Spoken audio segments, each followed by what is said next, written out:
आपकी एक सब्सक्रिप्शन हमें बेहतरीन वीडियोस बनाने का हौसला देती है। चैनल को सब्सक्राइब करें और बेल आइकन भी साथ दबा दें। मेरा नाम रियाज है और मैं एक मेहनती पुलिस ऑफिसर हूँ। एक सुबह मैं नाश्ते से पाग होकर थाने जाने की तैयारी कर रहा था कि कवटाह के बेऊना दरवाजे पर दस्तक सुनाई दी। मैं अपने क्वार्टर के इकलौते कमरे से बाहर निकला और दरवाजे की तरफ कदम बढ़ा दिए। इस वक्त अमूमन कोई नहीं आया करता थाने में। अगर मेरी ज़रूरत पेश आ जाती तो वह लोग दरवाज़ा काटने के बजाय मेरा इंतजार करते थे, क्योंकि चंद मिनट बाद मुझे थाने के अंदर पहुंचना ही होता था। उसका मतलब यही था कि कोई इमरजेंसी हो गई थी। इसी लम्हे एक मर्तबा फिर दस्तक की आवाज़ उभरी है और उससे पहले होने वाली दस्तक में एक खास फ़र्क था। जैसे दरवाज़ा बजाने वाला हाथ मर्द का नहीं बल्कि किसी नाजुक अंडमा हसीना का हो।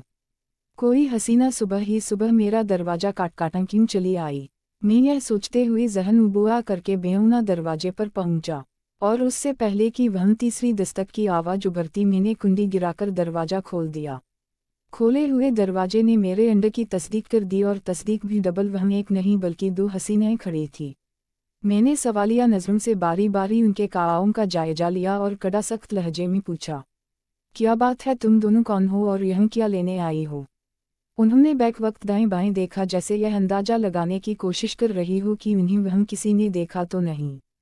फिर उनमें से एक ने आड़ाना लहजे में कहा, थानेदार जी, हम आपसे एक बहुत ज़रूरी बात करने आए हैं, हमें अंदर आने दें। मैंने मुलटी हुई नज़रों से सर से पांव उनका जायजा लिया, फिर लमाटी सोच विचार के बाद एक फैसले पर पहुंचते हुए गहरी संजीदगी से कहा, ठीक है, आ जाओ। वह दोनों मेरे क्वार्टर में दाखिल हो गई।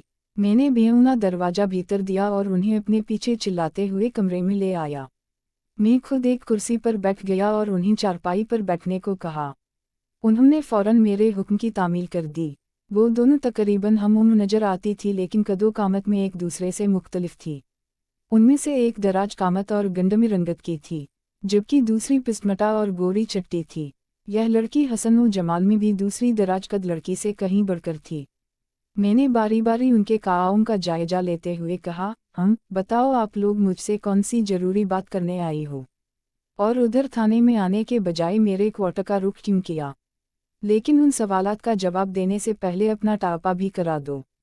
थानेदार जी, दराज कामत वाली लड़की ने मेरी तरफ देखते हुए कहा, मेरा नाम जमीला है और यह नाबिल है। इसने अपनी साथी लड़की की जानिब इशारा किया और मजीद बताया, हम दोनों इसी कस्बे की रहने वाली हैं, और जहाँ तक इस बात का ताल्लुक है कि हम थाने के बजाय यहाँ क्यों आए हैं, तो वह सांस लेने के लिए मटका हुई। फिर इजाफा करते हुए बोली, दरअसल बात यह है कि हम छुप छुपाकर यहाँ आए हैं। हम नहीं चाहते कि किसी को हमारे यहाँ आने का पता चले। अगर हम थाने में आती तो आपके अमले को खबर हो जाती। अच्छा, मैंने घूर कर जमीला की तरफ देखा और कहा, तुम लोग छुप छुपाकर मुझसे मिलने आई हो। इसका मतलब है कोई बहुत ही संगीन मसला है तुम्हारे साथ। अब तक सिर्फ जमीला ही ने मुझसे बात की थी। गोरी चट्टी नाबिल उसके पहलू में खामोश बैठी थी। मेरे अंडर के मुताबिक उनकी उम्र 20 और 25 के दरमियान थी। बाद में मुझे पता चला कि नाबिल 30 साल की और जमीला 25 साल की थी। इस मर्तबा भी जमीला ही ने मेरे सवाल का जवाब दिया, बल्कि यह जवाब सवालनमा था। बोली, थानेदार जी, मसला वाकई संगीन है और आप वादा करें कि इस सिलसिले में मेरा मतलब है नाबिल की मदद जरूर करेंगे। मसला से बगैर मैं तुम लोगों से कोई वादा नहीं कर सकता। मैंने कड़ा सख्त लहजे में कहा, और यह भी बताओ कि तुम दोनों का आपस में क्या ताल्लुक है? तुम बहनें तो नहीं हो सकती हो? जमीला ने कहा, हम दोनों बड़ी गहरी सहेलियां हैं। इसी दोस्ती की वजह से नाबिल का दुख मुझसे देखा नहीं जाता, जो मैं इसे लेकर आपके पास आ गई हूँ। सिर्फ एक आप ही हैं जो हमारी मदद कर सकते हैं। मैंने सुना है आप बहुत ही ईमानदार और उज़ल रोस्ता थानेदार हैं। गलत बात कोई अमीर, वजीर या चौधरी भी कर रहा हो, आप उसकी हम में हम नहीं मिलाते और ना ही इससे दबकर नाइंसाफ़ी करते हैं। आप अपने पाया में कोताही बर्दाश्त नहीं करते। मैंने कहा, तुमने मेरे बारे में जो कुछ भी सुना है वह गलत नहीं। मैंने ठहरे हुए लहजे में कहा। फिर मैं बोला, तुम्हें खासी तवील हो गई है। अब तुम नाबिल के मसले की तरफ, बल्कि नाबिल तुम खुद अपना मसला मुझे बताओ। नाबिल ने अपनी खूबसूरत आंखों से मुझे देखा और एक लम्हे के टपकपा से मुस्ताज़ा हुई। थानेदार जी, क्या बेटियां भेड़ बकरियां होती है? मैंने कहा, नहीं। मैंने आंखें सूख कर उसकी तरफ देखा। इसके सवाल के अल्फाज में दुख ही दुख भरा हुआ था। मैंने कहा, यह बात तुमसे किसने कह दी? बेटियां तो अल्लाह की रहमत और अपने माँ बाप की आंखों का नूर होती है। उन्हें ना तो बोझ समझना चाहिए और ना ही भेड़ बकरीन। वो अवाना सी आवाज में बोली, लेकिन मुझे तो ऐसा ही समझा जा रहा है।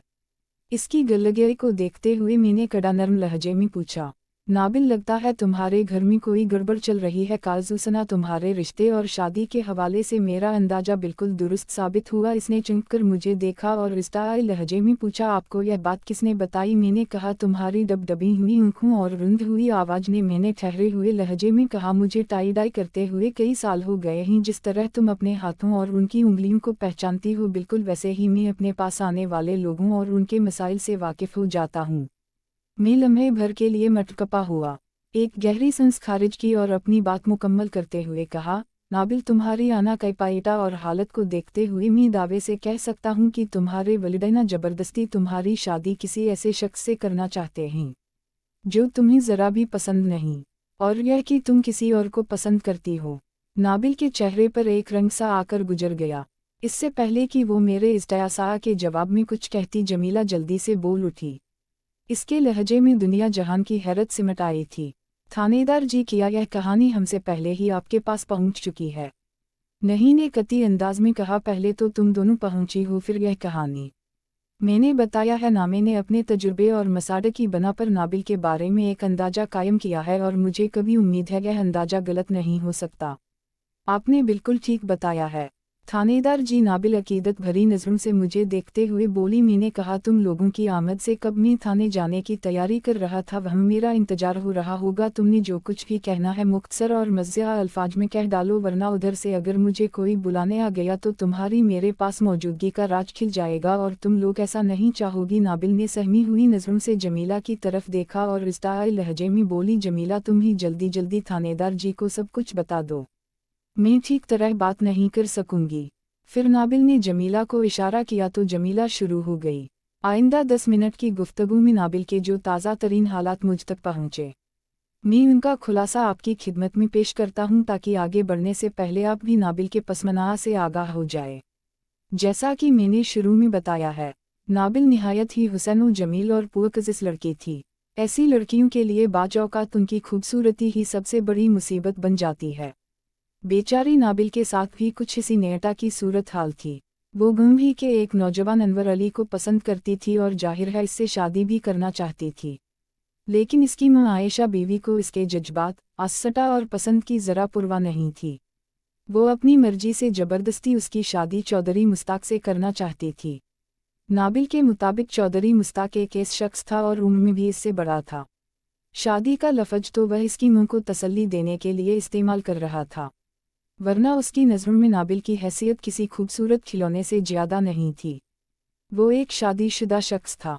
इस उम्र और हालात में वह नाबिल से बाकायदा शादी करके हवेली में अपने लिए कोई नई मुसीबत खड़ी करने के बारे में सोच भी नहीं सकता था। नाबिल और जमीला को यकीन था कि अगर चौधरी मुश्ताक ने आयशा बीवी से ऐसी कोई बात की थी तो यह धोखे के सिवा और कुछ नहीं था, और आयशा बड़ी खूबसूरती से यह धोखा खा रही थी। वो यही समझ रही थी कि चौधरी मुश्ताक वाकई उसकी बेटी को कुआड़ा बनाएगा। इस तरह वो खुद चौधरी की सास बन जाएगी, फिर पूरे गांव में इसकी नूर निकल आएगी। नाबिल यह चाहती थी कि मैं इसकी मुँह को समाऊं ताकि वह चौधरी मुश्ताक का ख्याल अपने जहन से निकाल दे। इस मकसद से वह दोनों मेरे पास आई थी। उनकी नज़र में एक में ही था जो इस मसले को हल कर सकता था। उनकी ख्वाहिश थी कि मैं कुछ भी करूं, आयशा बीबी को समाऊं और चौधरी से बात करूं। नतीजा यह निकलना चाहिए कि नाबिल चौधरी मुश्ताक के आठ चढ़ने से बच जाए। मैंने पूरी तवज्जो से यह किस्सा सुना और जमीला के खामोश होने पर नाबिल से पूछा, नाबिल क्या तुम्हारा बाप हयात है? जी हाँ, इसने जल्दी से इस बात में गर्दन हिलाई। मेरे अब्बू का नाम हयात ही है। मैंने तुम्हारे बाप का नाम नहीं पूछा। मैंने वजाहत करते हुए कहा, मैं यह जानना चाहता हूँ कि क्या तुम्हारा बाप जिंदा है? जी मेरे अब्बू जिंदा है, इसने जवाब दिया। तो मैंने कहा, क्या तुम्हारे बाप को यह बात मालूम नहीं कि तुम्हारी मां तुम्हारे साथ क्या करने वाली है? अबू को सब पता है। जी वो टूटे हुए लहजे में बोली। तो मैंने कहा, तो क्या तुम्हारा बाप भी इस साजिश में अपनी बीवी का हामी है? नहीं जी, इसने बड़ी सूरत से नहीं में गर्दन हिलाई। मैंने कहा, फिर मैंने सवालिया नज़रों से इसकी तरफ देखा। वे जी वो मटाबाबा अंदाज में बोली, घर में सिर्फ अम्मा की चलती है। जमीला ने अपनी दनास्ता में वजाहत करते हुए कहा, थानेदार जी, बात दरअसल यह है कि नाबिल की अम्मा बड़ी जलाल वाली और मनमानी करने वाली औरत है। हयात चाचा की तो उसके सामने ज़रा नहीं चलती। घर में एक तरफ किसी कोने में खामोश बैठा रहता है। मैंने जमीला की वजाहत के जवाब में एक गहरी सांस खारिज की और नाबिल से पूछा, तुम्हारे और बहन भाई भी होंगे? तो इस पर वह बोली, सिर्फ एक छोटा भाई है जी। वो सिकस्ता लहजे में बोली, इसका नाम याकूब है, जिसकी उम्र 15 साल के करीब होगी। 15 साल कोई उम्र नहीं होती नाबिल, मैंने ठहरे हुए लहजे में कहा। और भाई तो हमेशा से बहनों के हामी रहते हैं, क्या याकूब को तुम्हारा कोई ख्याल नहीं? इसे तुम्हारे हालात की खबर तो है ना? जिसे खुद अपनी खबर ना हो वो दूसरों की क्या खबर रखेगा? इसने टूटे हुए लहजे में कहा। अपनी खबर ना हो मतलब? मैंने चौंक कर उसकी तरफ देखा। इसकी आवाज़ ऐसी भर आई थी कि मेरे सवाल के जवाब में कुछ ना बता सकी। इस नाजुक माहौल पर उसकी दोस्त जमीला मदद को अलके और उसने मुझे बताया, थानेदार जी, याकूब उल्ला लोग हैं। आप मेरी बात समझ रहे हैं ना?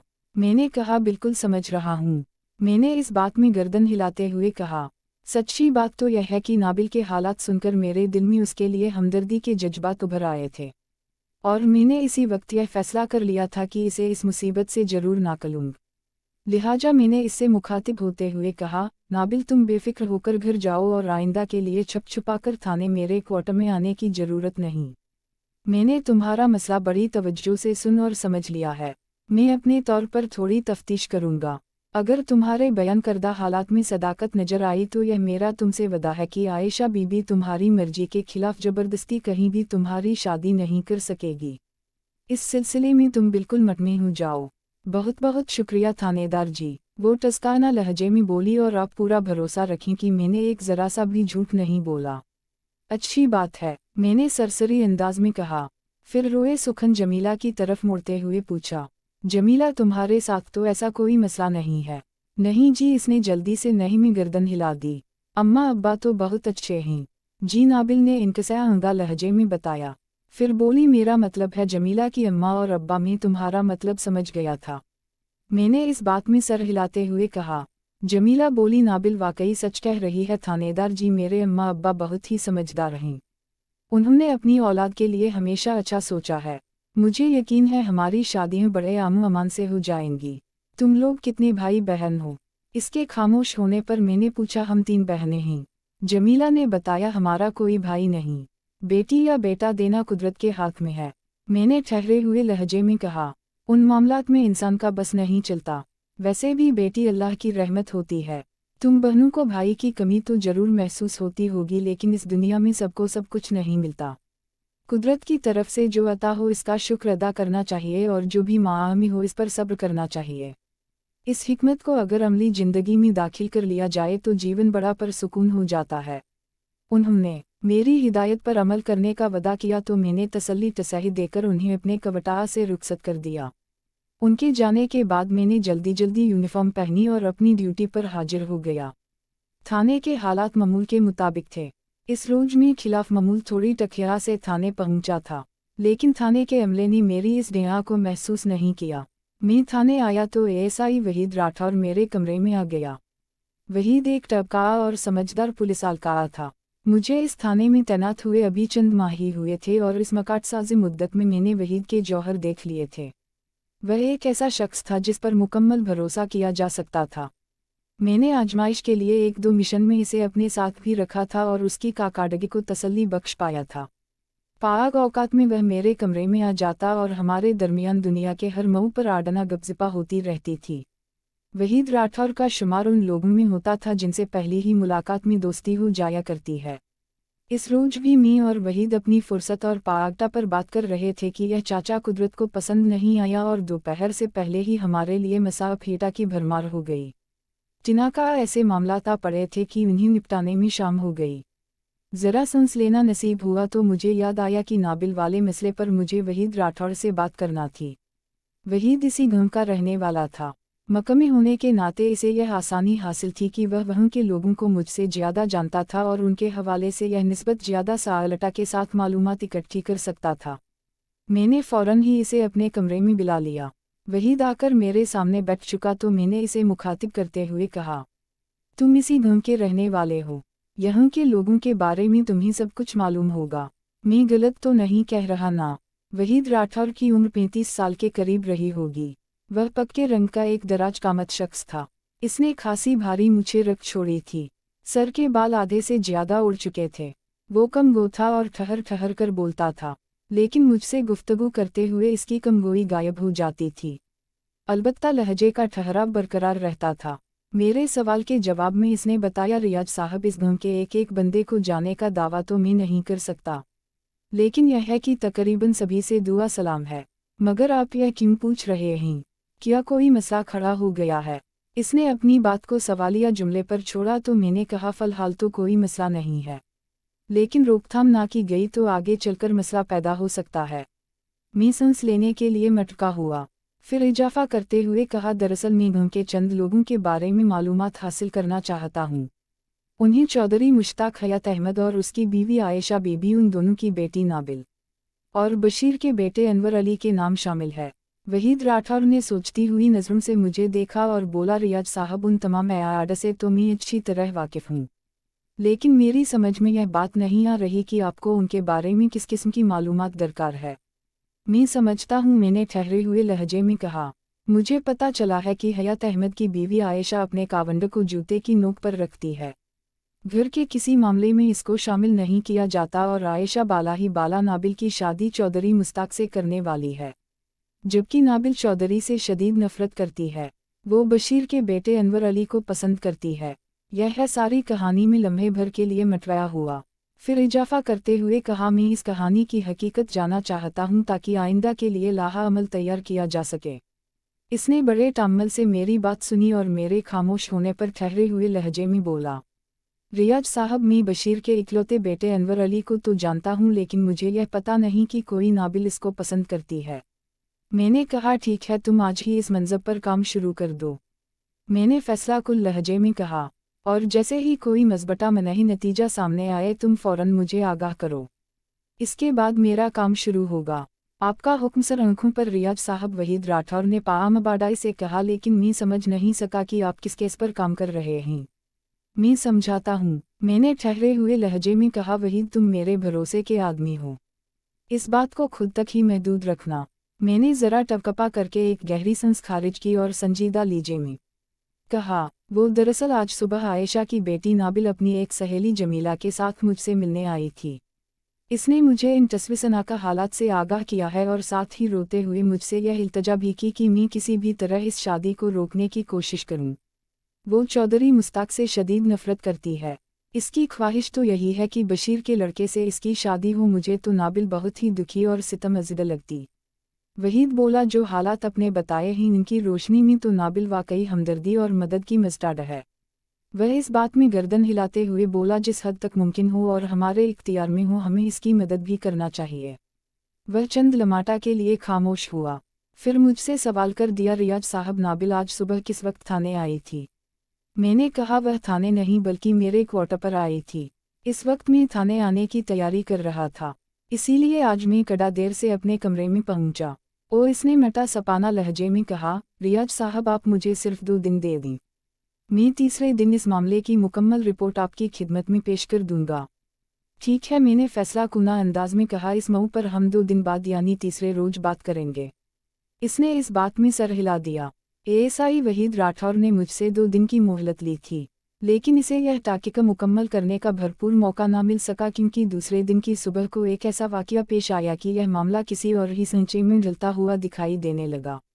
फरवरी की 8 तारीख को मैं थाने में जाकर बैठा ही था कि एक अजीब वाक़या पेश आ गया।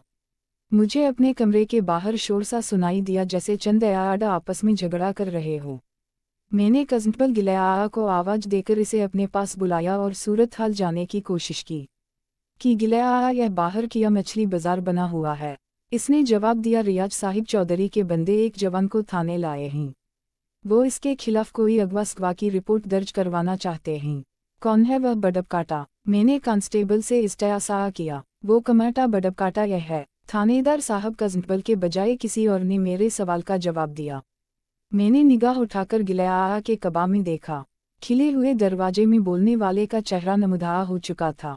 वह एक हटकाटा दराज कामत शख्स था जिसने एक जवान को काल से दबोच रखा था। साफ दिखाई देता था कि वह बडबकाटा शख्स ही था जिसका जिक्र हो रहा था। उन दोनों के पीछे 2-3 मजीद अयाड भी नजर आए जिनमें एक खूबसूरत औरत भी शामिल थी। अगले ही लम्हे एक पिस्मटा बंदे ने मतूबा शख्स को बाजू से थाम लिया और कड़ा दुरुस्त लहजे में बोला, थानेदार जी इसको हवालात में बंद कर दे। मुझे इस बंदे का अंदाज बहुत बुरा लगा। मैंने मतूबा शख्स को नज़रअंदाज करते हुए इससे पूछ लिया, तुम्हारा नाम क्या है? वह सीना चौड़ा करते हुए बोला, जनाब मेरा नाम जुनैद है और हम चौधरी साहब के खास बंदे हैं। इसने अपने दराज कामत साथी की जानिब इशारा किया। यह दारा है, दारा माँ के वाला। माकुआ दराज कामत शख्स के एक काम में बाली डली हुई थी। गांव देहात में काम के इस जेवर को माँ के कहा जाता है। माँ के वाला हटा कटा शख्स वही था जिसने इस जवान को काले से दबोच रखा था। जुनैद ने इस हवाले से अपने साथी का टापा कराया था। मैंने घूर कर पिस्मटा जुनैद की आंखों में देखा और पूछा, तुमने अपना और अपने साथी का टापा तो करा दिया। तुम दोनों के अंदाज ही से पता चलता है कि तुम्हारे पीछे किसी ताकतवर बंदे का हाथ है। अब जरा यह भी बता दो कि इस थाने का इंचार्ज कौन है? जुनैद मेरे सवाल पर बुरी तरह चौंका, फिर अपनी तोंद पर हाथ फेरते हुए बोला, जनाब थानेदार तो आप ही हैं। मैं थानेदार हूँ तो टाई डाई भी मुझे करने दो। तो मैंने सुना सटट हुए लहजे में कहा, मुझे यह बताने समझाने की जरूरत नहीं कि किसको हवालात में बंद करना है और किसको ड्राइंग रूम की सैर कराना है। मेरी बात समझ रहे हो ना? जनाब अब तो खामखा नाराज हो रहे हैं।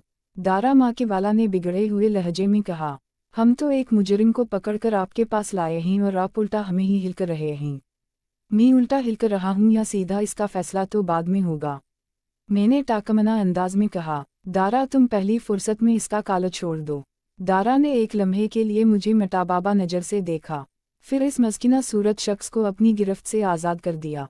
इसने सुकून की एक गहरी सांस ली और टस्का अमेज नज़रों से मुझे देखने लगा। वो शक्ल और सूरत से एक भला मनस आदमी दिखाई देता था। मैंने ठहरे हुए लहजे में इससे पूछा, हम भाई नाम क्या है तुम्हारा? जी मैं अनवर अली हूँ। वो डस्म लहजे में बोला, अनवर अली, मुझे यह नाम सनास सा महसूस हुआ लेकिन फ्री तौर पर कुछ याद ना आ सका। मैंने अनवर अली की आंखों में देखते हुए पूछा, तुमने ऐसा कौन सा जुर्म किया है जो यह लोग तुम्हें यूं घसीटकर यहाँ लाए हैं? इसका जुर्म मैं बताती हूँ थानेदार जी। उनके साथ आने वाली खूबसूरत औरत ने गज़ल लहजे में कहा, इस मर्दूद ने मेरी बेटी को अगवा किया है। बीबी तुम कौन हो? मैंने गहरी संजीदगी से पूछा। मेरा नाम आयशा बीबी है। जनाब वो मजबूत लहजे में बोली, और मेरी इकलौती बेटी का नाम है नाबिल। जब इसने यह कहा तो एक मंजर मेरी याददाश्त में घूम कर रह गया। क्या तुम हयात अहमद की बीवी हो? मैंने इस्ताई लहजे में पूछा। जी आप बिल्कुल ठीक पहचाने हैं। इसने इस बात में गर्दन हिलाई, फिर अनवर अली की तरफ इशारा करते हुए बोली, इस लड़के ने मेरी बेटी नाबिल को वागलकर पता नहीं कहा, गायब कर दिया है। अब उसके खिलाफ पर्चा कटेंगे। अनवर अली बोला, आप मुझसे जिसकी भी किस्म ले ली जनाब, मैं सच कहता हूँ मैंने नाबिल को अगवा नहीं किया और ना ही इसे कहीं छुपा कर रखा है। यह झूठ बोल रहा है। जी आयशा चीख कर बोली, ऐसी हरकत इसके सिवा और कोई कर ही नहीं सकता। यह सारी कहानी अब खिलकर मेरे सामने आ गई थी। मैंने कल सुबह ही नाबिल को देखा था और एएसआई वहीद राठौर की जुबानी आयशा के हसन व जमाल की जो दास्तान सुनी थी वह लफज बलपा दुरुस्त साबित हो रही थी। इस कहानी की इब्तदाई में अनवर अली, नाबिल, आयशा, हयात अहमद और चौधरी मुश्ताक के हवाले से मैं काफ़ी तफसील के साथ बता चुका हूँ। मुझे यकीन है आप भी इस सिचुएशन को अच्छी तरह समझ गए होंगे। नाबिल और अनवर अली एक दूसरे को पसंद करते थे और आगे चलकर शादी की ख्वाहिश रखते थे, मगर आयशा अपनी बेटी नाबिल की शादी चौधरी मुश्ताक से करने की खा थी। नाबिल चौधरी को सख्त नापसंद करती थी, बल्कि इससे नफरत करती थी, और इस बेजोड़ गैरमंटा की शादी को रुकवाने के लिए ही वह छुप छुपाकर मुझसे मिलने अपनी सहेली जमीला के हमरा मेरे क्वार्टर पर आई थी। सच्ची बात तो यह है कि अनवर अली मुझे ऐसा शख्स महसूस नहीं होता था जो नाबिल के अगवा में मलबूस रहा हो। दूसरी जानिब चौधरी के दो मिस्टंडका अनवर अली को थाने तक लाना यह जाहिर करता था कि चौधरी अनवर को किसी लंबे चक्कर में तवील अरसे के लिए फिट कराने का इरादा रखता था। मौजूदा हालात के तनाव में ऐसा मुमकिन भी दिखाई देता था। मुझे सबसे पहले यह मालूम करना था कि नाबिल कब और कितने बजे से लापता है। इसके बाद यह ताक़ीक़ कड़ा सहल हो जाती कि इसके अगवा में किसका हाथ हो सकता है। मैंने तो गुज़श्ता रोज सही सलामत इसे अपने क्वार्टर से रुखसत किया था। मैंने आयशा की जानिब मट होते हुए पूछा, बीबी तुम अनवर को कमरटा और पता नहीं क्या कह रही हो, और तुम्हारा यह भी दावा है कि यह झूठ बोल रहा है। ज़रा यह तो बताओ तुम किस बना पर इसे मुअद्दा इल्ज़ाम ठहरा रही हो? यह मनहूस हाथ धोकर मेरी बेटी के पीछे पड़ा हुआ था। वह अनवर की तरफ नफरत अंगा नज़रों से देखते हुए बोली, इसे वागलटा रहता था। प्यार मोहब्बत की पट्टियों पाका उसका दिमाग खराब कर रखा था इसने। नाबिल की गुमशुदगी में किसी और का हाथ हो ही नहीं सकता। थानेदार जी, मैं तो कहती हूँ अब इसे अंदर करें। आयशा का मुंह खुलते ही मुझे अंदाजा हो गया था कि वह एक लड़ाका और जुबान दराज औरत थी। अपनी आवाज़ की बुलंदी और अल्फाज की चढ़ाई के मिल पर वह मद मुकाबिल को चित करने के चक्कर में रहती थी।